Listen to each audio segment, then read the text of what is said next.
ఏది చదివితే ఏమి ఫలితం వస్తుంది? నిత్యము భగవన్నామస్మరణ వల్ల ఎన్నో పాపాలు నశించి మరణానంతరం పుణ్యలోకాలు పొందుతాం.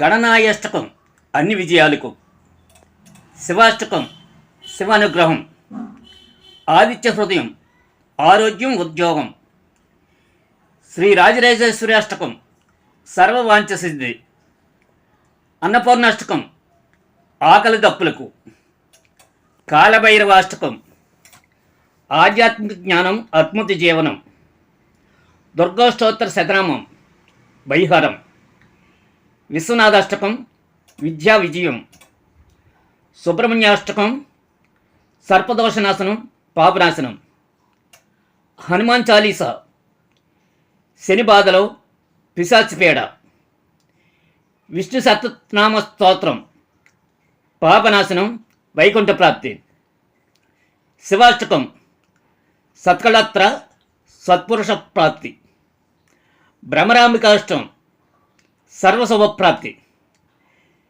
శివషాఢక్షర స్తోత్రం చేయకూడని పాపనాశనం, లక్ష్మీ నరసింహ స్తోత్రం ఆపదలో సాయం పీడనాశనం, కృష్ణాష్టకం కోటి జన్మ పాపనాశనం, ఉమామహేశ్వర స్తోత్రం భార్యాభర్తల అన్యోన్యత, శ్రీరామకటాక్ష స్తోత్రం హనుమాన్ కటాక్షం.